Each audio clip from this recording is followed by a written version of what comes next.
From the cheaters' surveillance footage you and I are about to watch, real stories filmed live, documenting the raw pain of a loving partner crushed by sudden infidelity. This program is dedicated to the faithful and shown to the false-hearted, hoping to spark a renewal of temperance and virtue. Coming up on this new episode of Cheaters. A short time later, the situation gets even more extreme, and her head suddenly disappears between his legs. The detectives confirm that is his ex-wife. The confrontation explodes. Is this really what they are doing right now? What in the world are you? Everyone knows what is going on right now.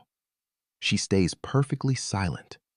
Pure, uncut reality television. Brought to you by the Cheaters Detective Agency and Private Eyes. Only on Cheaters. Welcome back to another dark, brooding episode of Cheaters. Let's explore tonight's twisted tale of Amber Prosser, a billing clerk deeply unsettled by her cheating boyfriend's sudden behavioral changes. As she opens up to Cheaters investigators, Amber desperately needs help to uncover the truth. She says they met about 5 years ago over at the farmer's market in downtown Dallas. Amber was newly divorced, and she believed he was too, or going through a divorce. And she was not looking for anything but his charm. He was very charming. It was just this energy. They really connected with each other, and he made her feel safe. Being newly divorced, she really did not want to jump right into a relationship. She especially did not want to date someone with that huge of an age gap. But lately, it is just like a flipped light switch. He stopped doing the little things he used to do early on. He is still considerate, but they simply do not communicate like they used to. Robert Woods, age 55.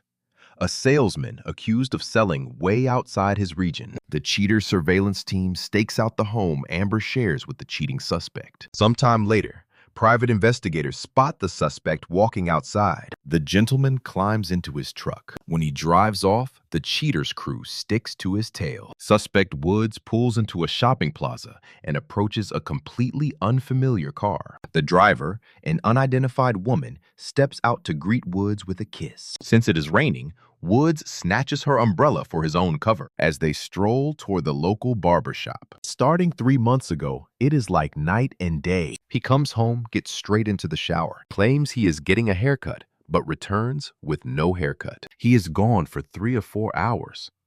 Something is not adding up, and Amber wants to know why. Sometime later, the suspect and his paramour finally emerge from the barbershop. This time, she holds the umbrella to shield the two of them. Woods escorts his side lady back to her vehicle. The cheating suspect kisses the unknown woman goodbye. He jumps into his truck, ending the undercover surveillance tape. Amber was 40 years old. She had zero time for these ridiculous games. She genuinely believed that with him, since he was an older, supposedly mature gentleman, she wouldn't have to worry about infidelity. Yet here they were. She swore if she caught him cheating, he wouldn't need a barber shop ever again, because she would gladly knock his head clean off his shoulders. She never signed up for this betrayal and lacked the patience. He could have easily walked away, fresh out of a painful divorce. Amber never wanted this drama. She was perfectly fine just living life by herself. She certainly didn't sign up to be cheated on. Absolutely not. Let's watch as operatives continue staking out the suspect's residence. After a very long wait, investigators spot the suspect leaving his home. Woods climbs right into his truck. Tailed by the detective team, the suspect drives a short distance. He arrives at the exact same shopping strip from previous surveillance. Suspect Woods parks right beside that same car owned by the mystery woman known as Joan. He throws his arms up in greeting before sliding into her vehicle. Close-up footage captured by the detective reveals the scandalous activity inside the car. Woods and Joan share a quick kiss before the action gets much hotter and heavier. Sometime later, Woods casually exits the vehicle, clearly completely finished with his business. Joan leaves the scene. Woods drives back home. Sticking with their routine, investigators persist with the ongoing stakeout. Eventually, Woods leaves his house and gets back into his truck. Completely oblivious to his investigative shadow, the suspect heads straight to his usual meeting point at the shopping center. Woods meets Joan, sliding right into her car. "Stick with me, Joan." Ferries the suspect a short distance to a nearby hotel. The illicit pair hold hands, eventually wrapping their arms around one another near the entrance. A little time passes. The cuddly couple canoodle while walking back to the companion's vehicle. Then, Joan transports Woods straight back to their meeting point. Once they arrive, the cheating suspect gives his date a long hug and lengthy kiss. As the salacious suspect leaves, detectives are already dialing the phone. They alert headquarters to prepare a devastating package for an anxious Amber. Coming up next, the explosive confrontation. Now that the suspect has fully revealed his hidden tendencies, investigators finally place a call to Amber, stretched to the absolute limit of fearing for her relationship. Amber bravely agrees to meet for the investigative briefing. The host explained the main reason they were there. He acknowledged that things had gotten a little bit strange with Robert lately. He reminded Amber that the team had fully conducted their investigation, investigating Robert entirely on her behalf. Now, you and I must wonder, was she prepared to see what they uncovered? Nodding. Understood. You and I are starting this investigation right outside the house Amber shared with Robert. Surveillance caught Robert strolling out, hopping into his black truck and peeling away while detectives trailed. The investigators tailed him until he parked at a local shopping center. He confidently strolled over to a white sedan. Smiling like he didn't have a care, he slid into the passenger side. That was the exact moment cameras caught a close-up of the two kissing. They spent time getting cozy, locking lips multiple times inside that woman's car. Amber watched the two embrace. Just a short time later, things escalated quickly when the woman's head disappeared directly between his legs. The investigation team soon revealed that this woman was supposedly his ex-wife. But she wasn't actually his ex. She was his wife. The divorce was never legally finalized, leaving Amber completely stunned. It was a heavy blow. The investigation team didn't want to just sit there and sugarcoat the painful reality. They couldn't pretend this was just some random fling or a former partner, his actual wife. Let's follow along as the crew resumed surveillance outside the residence, the home they shared. A while later, Robert emerged, dressed much more casually this time. He quickly climbed right back into his truck. Oddly enough, he drove straight back to that exact same local shopping center. Right then, Robert answered an unexpected phone call. The surveillance crew recorded the audio of that exact conversation. The call was actually from Amber herself, checking in. "Hey babe, I just got home. Where are you?" she asked. Robert lied smoothly. "Oh, hey, yeah, I'm at the barber shop getting my hair cut." "The barber shop? You just went last week," Amber pointed out on the call. "I'm just getting a trim, you know," he smoothly replied. "Because it always comes out pretty good," he claimed. "If I find out anything is going on," Amber fiercely warned. "That's your ass," she added. Robert scoffed. "Don't talk like that. Come on." "Well, you know I haven't been home much," he reasoned. He promised, "When I get home, we're gonna do what we do, okay?" "Yeah, I'll see you later. All right, bye," Amber finally said. Amber clearly remembered that exact day happening. Hanging up, Robert climbed right back into the white sedan. He and his secret wife drove to a motel. The sleazy motel drop-in wasn't exactly his classiest move at all. Amber instantly recognized the shirt she bought him for Father's Day. He was wearing his Father's Day gift. After a very brief stay at that motel, the couple emerged quickly. They clearly didn't even stay overnight. It was barely hours. Amber had definitely seen enough cheating evidence. Let's see what happens next. The team tracked them down to Cheers Unisex Barbershop. Amber knew the way and was absolutely ready to confront him right then. No more talking about it. She was furious. It was finally time for the showdown. The host claimed he meant no disrespect, but Robert screamed that she disrespected him by tossing his clothes everywhere. Let's watch this chaos unfold as the bewildered other woman backed away. The host blocked him, firmly reminding Robert that his cheating business was now incredibly public for everyone to finally see. The crew revealed the angry woman was actually his long-term serious girlfriend. His ex-wife claimed him instead. The investigator pointed out that while Robert's career was his own business, his incredibly tangled personal life was now bleeding into the streets. Robert defensively argued that his professional life had absolutely nothing to do with this, stammering frantically as he desperately denied the glaring cheating accusations. But the host reminded him of their history, pointing out the shady affair that started 9 months prior. Robert had apparently wanted to secretly renew an old, forbidden romantic flame. The cheating boyfriend stubbornly insisted that better communication could fix everything. He pleaded to work things out, but his furious girlfriend completely snapped back. She furiously brought up his phone. She yelled about the ignored texts, his constant late nights, and how he suspiciously jumped straight into the shower the second he finally returned home. He desperately claimed he was just busy with clients, but she loudly scoffed. She mockingly repeated his pathetic excuse, loudly asking if kissing clients was standard procedure. She explicitly questioned his professional boundaries. Stick with me for the conclusion. The show's detective had gathered solid intel confirming the mystery woman was actually his ex-wife, and his girlfriend of nearly 5 years was completely done hearing his endless, weak excuses about busy clients keeping him off the phone. She brutally exposed his disgusting lies. His ex-wife mentioned their 5-year separation. The street tension was absolutely skyrocketing. The investigator noted that all this painful chaos could have been entirely avoided through simple, basic honesty. Robert accused the crew of spreading bad information,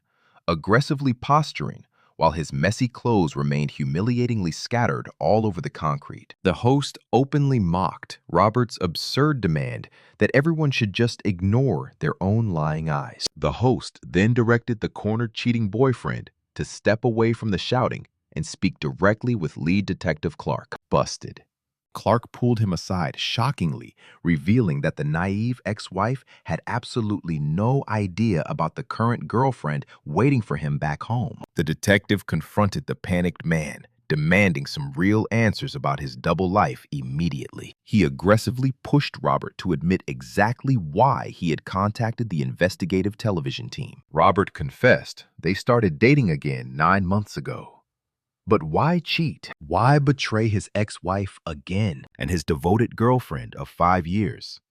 He claimed the selfish reasons were completely identical. Robert pathetically argued that all men simply crave a certain amount of regular communication, physical intimacy, and basic respect in a relationship. He selfishly claimed he wasn't getting it, so he carelessly sought out those missing puzzle pieces from his eager ex-wife instead. He totally cracked. He claimed he planned to tell his girlfriend the ugly truth, but simply never found the right opportunity before the cameras rolled and ruined everything. The devastated girlfriend loudly branded him a lying dog for wasting 5 entire years. She angrily cursed him out, demanding he pack his bags and immediately leave her house. Meanwhile, the ex-wife explained that with their kids grown, they had been trying to reconcile. Travel strained their finances.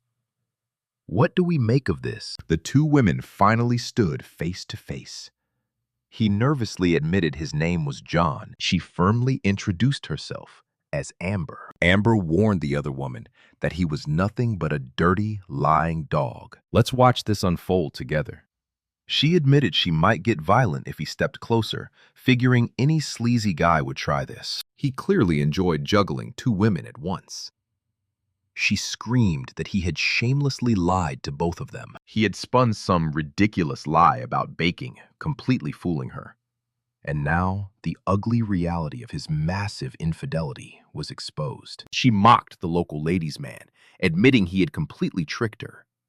His pathetic excuse about being out making sales pitches was absolute garbage. He wasn't out closing business deals at all. She furiously accused him of selling himself out on the streets instead. Furious, she ordered the deceitful cheat to leave immediately. He was permanently banned from ever stepping inside her home. She hoped his other girlfriend would beat him up, stating she was done wasting her own precious time. He stammered, claiming their relationship was finally clicking together. He weakly defended himself, saying he just lacked the chance to mention Amber. He awkwardly claimed time had just slipped away and that he totally intended to confess. Disgusted, she demanded he take off the shirt she had bought him. She firmly reminded him he didn't deserve it anymore. It was his favorite shirt, simply because she purchased it. She pointed to the items on the floor, claiming those too. She called him completely and utterly heartless. She reminded him how cold he was. From the start, she begged to be left alone, but he relentlessly pursued her anyway until she caved. He had won her heart, only to completely screw her over. Yet she stayed tough, showing deep respect for the other woman, who was in absolute tears. She insisted she would survive, but she worried deeply about Miss Jones. "Stick with me here." He carelessly wasted years of that poor woman's life. As for herself, she made it perfectly clear he would never have to worry about her again. She reassured everyone present that both of the wronged women would ultimately be perfectly fine. She warned the cheater to run away fast, adding that he should pray the long-term girlfriend didn't smack him right in the head for wasting so many of her years. She repeated that she would recover, declaring his casual cheating days were officially over. He had slept around entirely too much. She aggressively commanded him to leave the premises right away. The defeated man quietly asked if leaving was truly what she wanted. She declared it finished. He accepted his fate, predicting his main partner would rightfully demand a messy divorce. She coldly shot back that he was no relationship therapist anyway. He joked about retail therapy, while desperately begging the angry women to just stop and listen to his pathetic excuses. He kept pleading for their attention, desperately promising he could explain if they would only look at him. She grabbed his attention, telling him he wasn't alone in the mess, before dramatically gesturing to herself. She asked if he saw what he was losing. Robert smugly replied he had already seen enough. He repeated his disrespectful remark. She quickly fired back that his viewing privileges were permanently revoked. She aggressively warned the loser to pack up and leave. She mocked him, saying when he got lonely late at night, she would be far too busy to answer his pathetic calls. Since he was never actually home, she pointed out that other local women had probably been stopping by too. She was shocked the massive betrayal hadn't sparked a literal fire. The two women then politely complimented each other's kind personalities. They agreed both of them deserved so much better than his cheating. One woman finally turned and asked the investigator if he had captured enough proof. The investigator confirmed it. Amber admitted she absolutely hated watching Miss Jones suffer through this incredibly painful and public relationship humiliation. She confessed her own heartbreak, but stayed incredibly strong, focusing entirely on the long-term relationship he had just completely destroyed. "What do you and I make of this?" The host noted his cowardice, offering to bring her car around. He wanted to save her from walking in the pouring rain. He promised to return quickly, telling the crew to cut. He gently guided her to physical safety. Amber stood there completely stunned. She just couldn't believe it, wishing him well as she walked away. "I'll probably cry when I get home," Amber admitted. She just smiled. It was a defense mechanism to hold the tears back. The pain was real, knowing that he was gone, and clearly just thinking entirely about himself. He didn't even wait for his wife. Let's watch the hurricane of this intense confrontation. Amber quickly realizes the calm following the storm is just the eye. She now must fiercely push through the remainder of this terrible tempest. Later, on the show discusses what her future plans are, but what comes next? John Lombardi steps into the studio. He's here to discuss getting caught grilling with his secret mistress, here on Cheaters. Reliving that chaotic night, John explained that he was simply just hanging out with Natalie. He said they were having a really good time together while he was cooking food outside. He had a few beers. Suddenly, Natalie noticed something strange first, while John was still standing oblivious over by the barbecue grill. She saw people approaching. John said they were storming in exactly like a literal SWAT team. It was absolute madness, and he claimed he had no idea what was happening at first. That is, until he finally spotted Nicole. After seeing his wife, basically everything just went totally crazy. Nicole started screaming, "What the hell is all this? What the hell is this? What is your actual problem?" she yelled. "Who is she? What's happening?" John scrambled, claiming she was just someone he had been training. Nicole wasn't buying it. "What are you doing here? What is all this? Is this how you train women, John?" Back in the studio, he reflected on his 16-year marriage and his 3 beautiful kids. John felt that Nicole had completely checked out of their marriage. He noted she was constantly hanging out and around, a lot with her friend Keg, a curious detail that you and I obviously didn't know about yet. He confessed he just didn't feel she was there for him anymore, and he was deeply unhappy in the relationship. He admitted it was probably a terrible thing to say out loud, but argued that these painful relationship breakdowns do really just happen. John claimed he simply fell out of love, insisting he wasn't looking for someone. It just naturally happened. The host quickly reminded him that some things simply are not scripted. Someone asked, "Are you married, John?" Curses flew as they demanded to know where his actual wedding ring was. "I don't know," John yelled, complaining that they knocked off his glasses and he couldn't see.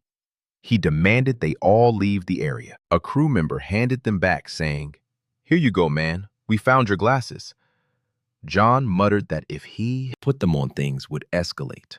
The host pleaded, "If you get your glasses, will you please give her a real explanation? That is your wife of 16 years. Back in the studio, John confessed he didn't call Natalie that same night, but obviously by the next day, he scheduled time to meet. Natalie was incredibly angry about the entire chaotic situation, especially getting a cupcake smashed right in her face and ending up on national television. Despite the drama, John said that shortly after that incident, he was finally able to be completely honest about his true feelings for her, and she actually agreed to get dinner with him. They took things slow, but John seemed to believe that good things will always come to those who wait. Do we buy his patience? The suspect boasted his patience paid off, proudly calling his new fiancée over to the camera. He went on and on about the wait, but boasted they were officially engaged and incredibly thrilled. He swore he had never been happier and claimed to love her completely. Understandably shattered by the infidelity, Amber firmly refused to continue seeing the suspect. She admitted to our investigators she was actually worried about another woman. She had no clue she was the side piece, realizing she couldn't stay with Robert. She stated firmly that she simply isn't the kind of woman to wreck a home. Amber has since packed up and left the apartment she shared with the suspect. For his part, you and I watched Robert dodge every single question our team threw at him. He did, however, hint that both women were so furious he no longer sees either of them. And what about his original companion, Joan? Her lingering questions were finally answered. Joan confirmed she is officially pushing to finalize her divorce. After catching him red-handed, she told our cameras exactly where she stood. She swore she wants absolutely nothing to do with the guy ever again. They always think nobody is watching. Another trusting heart ends up broken. Now remember, if you don't get your television programming straight from Goldstein's, then we are both losing money.